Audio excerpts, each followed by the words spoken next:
The woods of Alabama in 1843 held their own kind of silence, thick, sticky, and aware. The kind of silence that swallowed secrets whole. Beneath the canopy of ancient oaks, where moss hung like rotting lace, a cabin stood alone, its windows shuttered even at noon. Locals said the man who lived there, Dr. Silas Harland, was touched by both genius and damnation. He came from nowhere, carrying a black medical bag and a promise, to cure the incurable, to restore the broken, and perhaps, to perfect what God had left flawed. At first, no one questioned him. The sick were desperate, and Harland's cures worked too well to doubt. A woman dying of fever walked again within days. Another, barren for years, felt her body change, as if new life were stirring. But those who were healed began to whisper of strange dreams, of howling in the dark, of rivers that ran thick with something not quite blood. Farmers found their animals missing, their stalls empty, their dogs trembling at the tree line. By the time the church bells stopped ringing for Sunday Mass, half the town refused to speak Harland's name aloud. They said he'd found a way to blend the blood of beasts with that of women, testing the limits of divine design. And at night, when the wind shifted just right, you could hear cries, not quite human, not quite animal, echoing from the woods where his lantern still burned. Somewhere deep inside that house, the doctor kept a ledger, and in its pages lay the boundary between man and monster, blurred beyond recognition. In the spring of 1843, when the earth of Alabama was still damp with rain and the air smelled faintly of pine and decay, a stranger rode into the small town of Ashcroft Hollow. His name was Dr. Silas Harland, a tall, gaunt man with the posture of a scholar and the eyes of someone who had stared too long into the unknown. His arrival caused a ripple of curiosity through a place where nothing new ever happened, where people measured life by harvests and funerals. He came in a black carriage drawn by two pale horses, his face hidden beneath the brim of his hat, and carried only a single leather satchel marked with a gold cross. When he stepped down at the edge of town, the silence that followed was thick enough to feel. Harland claimed to be a physician trained in New England, a man who had studied medicine beyond the understanding of country doctors. He spoke with the calm authority of someone who believed he knew more than those around him, yet there was a chill to his words that made people uneasy. The preacher, hoping to show Christian charity, offered him a cabin deep in the woods, a place that had belonged to a hunter who vanished years before. Harland accepted without hesitation, saying only that he preferred to work close to God's raw creation. Within days, smoke began to rise from the chimney of that lonely cabin, and at night a dim light could be seen flickering through the trees. Soon, whispers began to spread. The doctor was said to be performing miracles. A child bedridden with a wasting illness was seen walking again, though her skin had turned an odd shade, pale and almost luminous under the moonlight. A woman who had been declared barren claimed she could feel life stirring inside her once more. Harland refused payment, insisting his work was, for the sake of divine understanding, a phrase that both fascinated and frightened the townsfolk. Despite their gratitude, an unease settled over Ashcroft Hollow. Some claimed to hear strange noises from the woods after sunset, not human screams, not animal either, but something between the two. Farmers began to find their livestock gone, and dogs refused to go near the trail leading to Harland's home. Yet when confronted, the doctor would smile gently, saying only that progress demands sacrifice. Though many were wary, others flocked to him in desperation, willing to believe that his unorthodox methods were a blessing from heaven. What none of them understood then was that with his arrival, the town had already begun to unravel, and the line between salvation and damnation was about to disappear forever. As the weeks passed, the peace of Ashcroft Hollow began to sour under the weight of whispers. The cabin where Dr. Silas Harland worked became the center of rumors that no one dared to speak aloud in daylight. He told the townsfolk he was studying the nature of disease, searching for cures hidden within the laws of creation itself. But those who lived closest to the woods began to notice things that did not fit the words of a healer. At night, faint cries could be heard drifting from the trees, first sounding like the moans of a sick person, then twisting into something animal, guttural, and wrong. Lanterns burned late into the night, shadows shifting across the cabin walls as though several people moved inside, though only Harland was ever seen entering or leaving. Farmers started to find strange wounds on their cattle, small punctures around the neck as if something had drained them dry. Goats and hens vanished altogether, their tracks leading into the thicket that surrounded Harland's land. Some claimed they saw him out at dawn carrying burlap sacks that dripped dark liquid, his clothes stained with what looked like blood. When asked about it, he said only that his work required fresh material, and his calmness made the answer feel colder than any lie. Despite the unease, he continued to welcome patients into his home. Women who suffered from fevers, fits, or weakness were brought to him by their families, desperate for the same miracles they had heard about. Harland would shut the door behind them, and for hours, the only sound would be the steady creak of the floorboards and the rhythmic hiss of his equipment. When the women emerged, they looked dazed, pale, and silent, their eyes distant as if they had left some part of themselves behind. None could clearly describe what he had done to them. He told their husbands that he had rebuilt their blood, that he was drawing out sickness and replacing it with life renewed.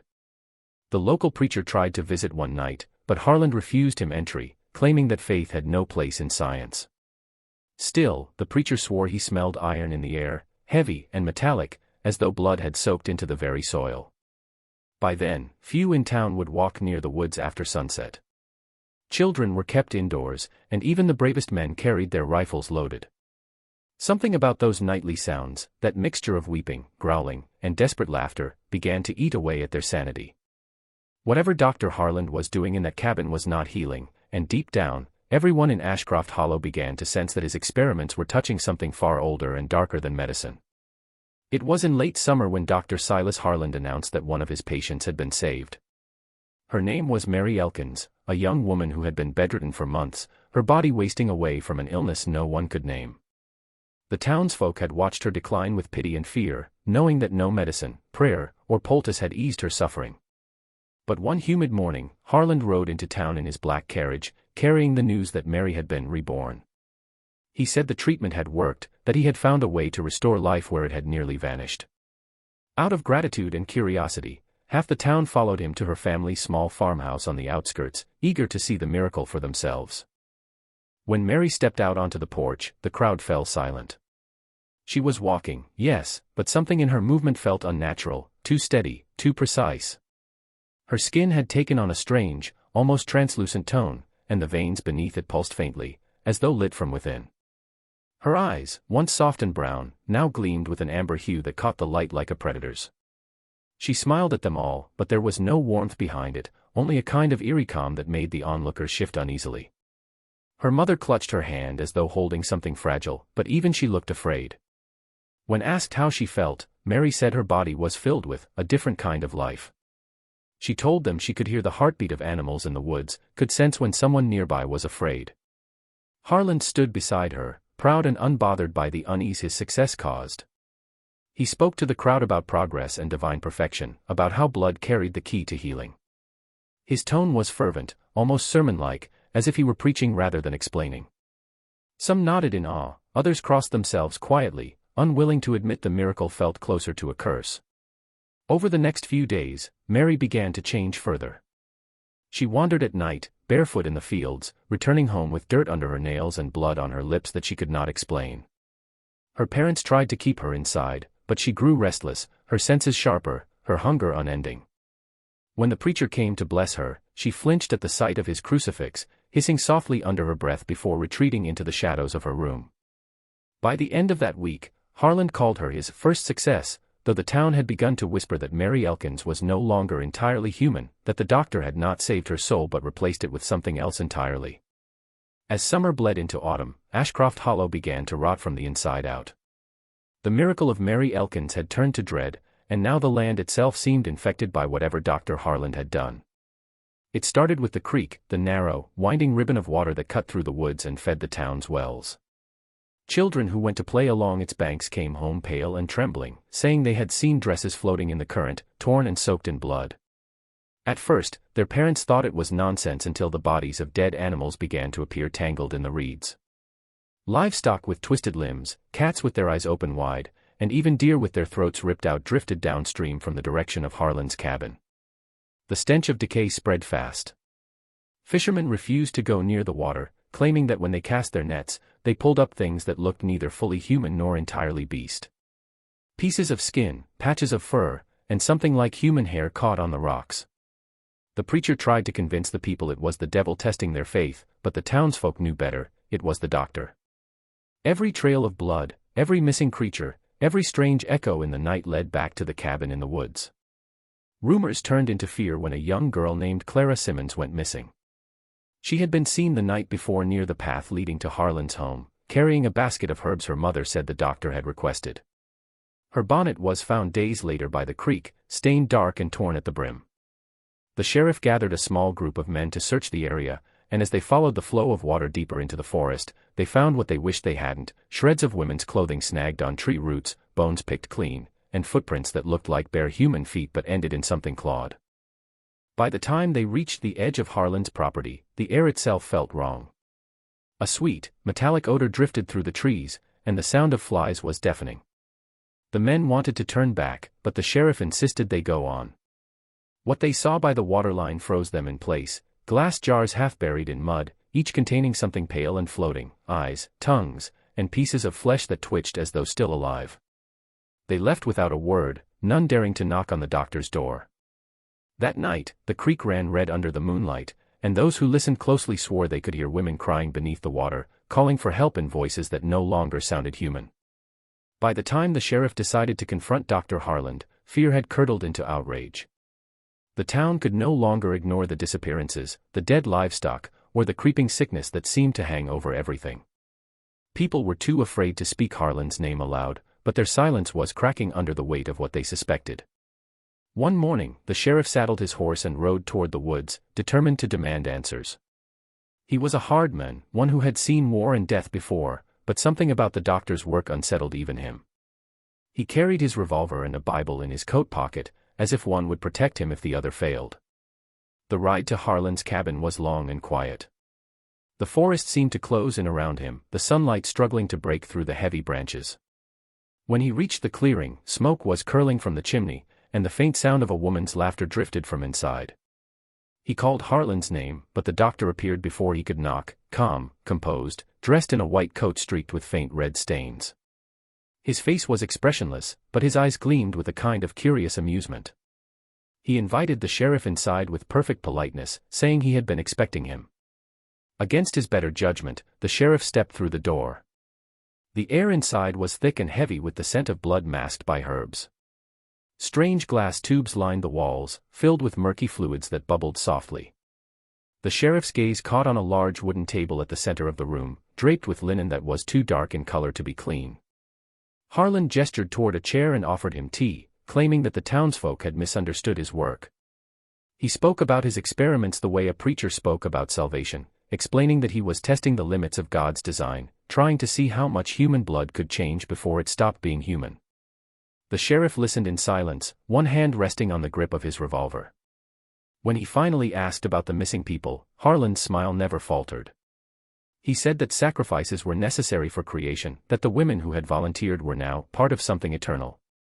Moments later, a sound rose from beneath the floorboards, a soft, dragging breath, followed by a low, animal-like growl.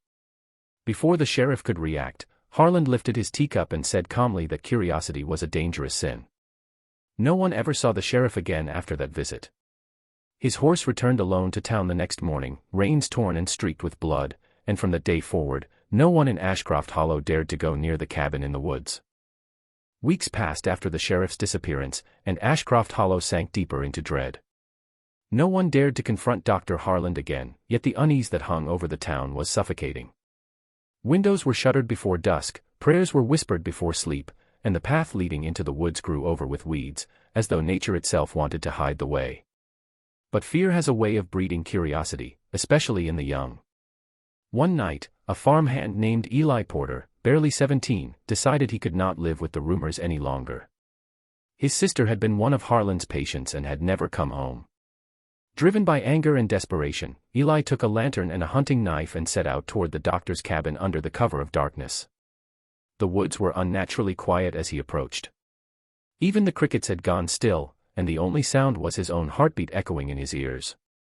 The cabin loomed ahead, faintly lit from within, its windows fogged with condensation. Eli crept to the side of the building and found the door unlatched, as though someone had left in a hurry. The air inside was colder than the night. He moved through the shadows, his lantern trembling in his hand, revealing strange instruments laid out across the tables, needles, vials, and jars filled with thick, congealed liquid. The smell was overpowering, metallic and sour, burning the back of his throat. Then he saw it, a large leather-bound ledger lying open beside a cracked microscope. The pages were stained with blood and covered in detailed sketches, human bodies dissected, animal organs grafted to bone, and faces drawn in frantic strokes that looked half-wild. Every entry was dated, each one bearing a woman's name beside a note about infusion ratios and behavioral shifts. He turned to a page marked with his sister's initials. The note beside it read, *, promising response, heightened sensory acuity, early aggression noted. Blood composition 48% stable. *, Eli's breath caught. The next page contained a list of animal species, dog, goat, boar, and something that looked like wolf. A faint scratching came from behind a locked door at the back of the cabin. It was soft at first, almost like someone whispering. Then came a thud, heavy and wet, and Eli stumbled backward, his lantern flickering. As he ran, the light fell across a wall covered in pinned photographs, the missing women, each marked with a black cross over their faces. When he finally burst out into the night, the sound of something moving behind him followed all the way to the tree line. By morning, Eli had fled the town, leaving the ledger behind.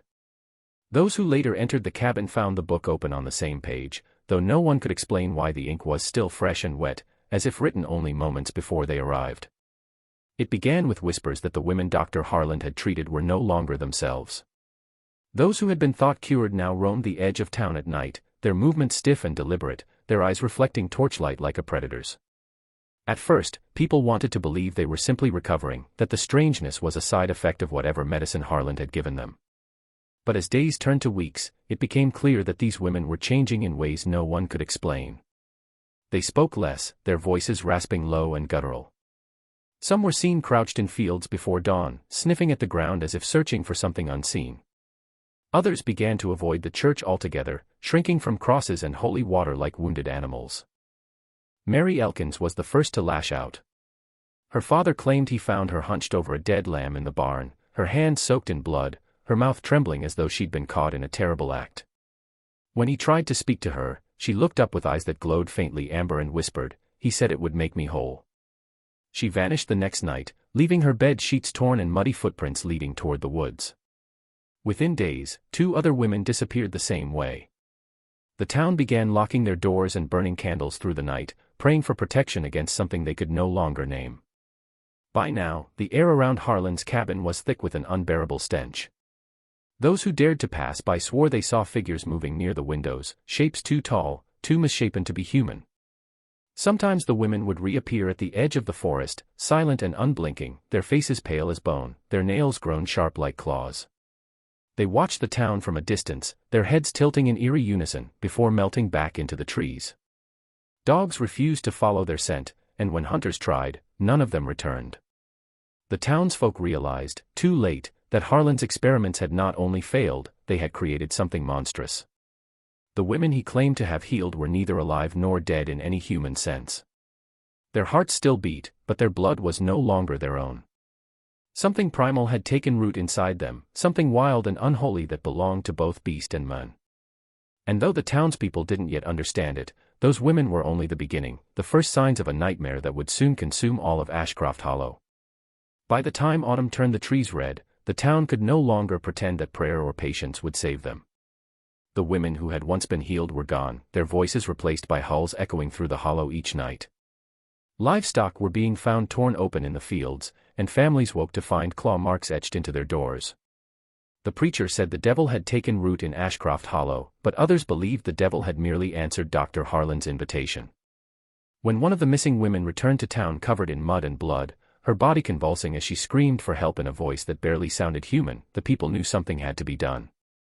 That night, they gathered with torches, pitchforks, and rifles, their fear burning hotter than their faith. A crowd of 20 men and women marched toward the woods, led by the preacher and the blacksmith, who carried a jug of kerosene slung over his shoulder. The path to Harland's cabin was lined with bones, animal, human, and something in between.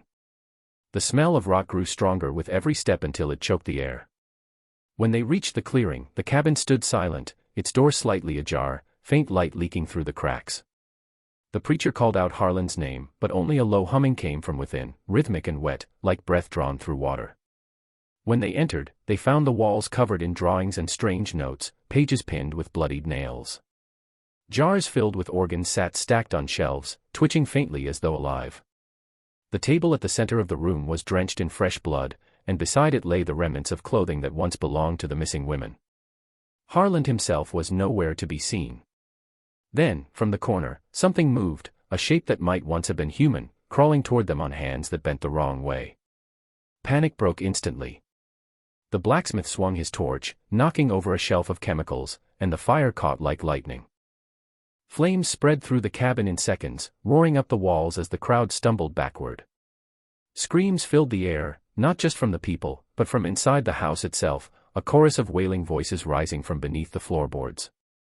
The roof collapsed, sending sparks into the trees, and within moments the cabin was swallowed whole by fire. No one saw Harland escape, no body was ever recovered, and yet, as the blaze died down, some swore they saw a figure standing far beyond the flames, motionless among the trees, watching until the last ember faded into ash. Decades passed, and the story of Dr. Silas Harland faded into folklore. The people of Ashcroft Hollow moved away, and nature swallowed what was left of the town. The cabin, or what remained of it, was reduced to a blackened foundation hidden beneath vines and rot. Locals spoke of strange sounds that still drifted from those woods, of whispers that followed travelers, and lights that moved without flame. Hunters avoided the place entirely, claiming their dogs went mad if they got too close. Yet, in 1892, a group of young hunters from a nearby county ventured into those cursed woods, chasing a wounded deer. They found the clearing by accident, the air thick and cold, the ground strangely soft beneath their boots. What they uncovered there was not the ruin of a house, but a tomb for something that refused to die. The hunters noticed a slab of iron half buried under dirt and moss where the cabin's floor would have been. It was heavy and rusted, but one of them, driven by curiosity, pried it open with a crowbar. The air that escaped was foul and sweet, the smell of something long dead yet somehow alive. Beneath it lay a set of stairs leading into darkness. They descended with their lanterns trembling, the light flickering against damp stone walls. The deeper they went, the louder the dripping sound became, like blood falling into water. At the bottom, they found a small underground chamber, lined with shelves covered in dust. Glass jars filled with murky fluid sat neatly arranged, each containing organs preserved in perfect condition. Hearts, lungs, eyes, each labeled in the same precise handwriting, subject 4A, 4B, 5C, but at the center of the room stood a table covered in a tarp, and beneath it, something pulsed. When they pulled the cloth away, they saw it, a heart, suspended by tubes, still beating faintly though no body remained attached. The lantern light shimmered across its surface, and for a moment, one of the hunters swore it moved faster, as if aware of their presence. Terrified, they fled the cellar and sealed it again, nailing the iron hatch shut. They tried to convince themselves it was a trick of the mind, that no heart could beat after half a century underground. But that night, as they made camp at the edge of the woods, one of them awoke to find the sound of a heartbeat echoing from beneath the earth, steady and deliberate, growing louder with each passing second, as though something below had finally awakened. Years after the hunters fled Ashcroft Hollow, curiosity persisted among scholars and scientists who had heard the whispered stories. In the early 20th century, a pair of researchers arrived in the abandoned town, drawn not by superstition but by the promise of discovery. They combed through the overgrown woods, following old maps and oral accounts until they found the rusted iron hatch that had terrified the hunters decades before. With careful hands, they pried it open and descended into the dark cellar, their lanterns revealing shelves of glass jars, brittle papers, and the faint smell of something unnatural that had clung to the place for generations. They began cataloging everything they found, carefully photographing organs, dissected specimens, and the handwritten journals of Dr. Silas Harland. When they came to the preserved heart that had pulsed so long ago, they noted its strange texture and the faint electrical impulses that seemed to emanate from it. Samples were taken back to their laboratory, and the researchers began analyzing the DNA. What they discovered defied every law of biology they had ever studied. The sequences were unlike anything in human or animal records, a chaotic intermingling of species, stitched together at a molecular level. There were fragments of human, yes, but woven with the blood of wolves, goats, and creatures that could not be classified. Every sample contained irregularities that suggested purposeful alteration, as though someone had tried to test the limits of nature itself. The implications were terrifying. Harland's work had not been mere medicine or alchemy, it had been an experiment in rewriting the essence of life. The women he had healed had been transformed into hybrids, their bodies capable of behaviors and instincts foreign to humans. The jars in the cellar were evidence that he had continued his experiments long after the town had abandoned him, preserving samples in preparation for something greater, something that might have allowed him to circumvent death entirely. As the researchers continued their study, they noticed subtle patterns in the specimens, changes that suggested evolution accelerated by unnatural means. Each hybrid contained variations that seemed almost purposeful, as though Harland had been attempting to unlock some hidden design of creation. The further they delved into the DNA, the more they realized that they were not merely uncovering a historical curiosity, they were witnessing the remnants of an intelligence that had challenged the natural order. The very blood that flowed through those women, and through the specimens preserved in the jars, hinted at a secret buried for generations, a secret that might still be alive somewhere in the woods, waiting to complete the experiment that had begun in 1843. The discovery sent chills through the scientific community. It suggested that Harland had not just experimented on life, he had glimpsed the possibility of reshaping it entirely. And though decades had passed, some whispered that the results of his work were not confined to the past, that in the hidden corners of the forest, in the thick shadows where the trees grew black and twisted, his creation might still be moving, watching, and waiting.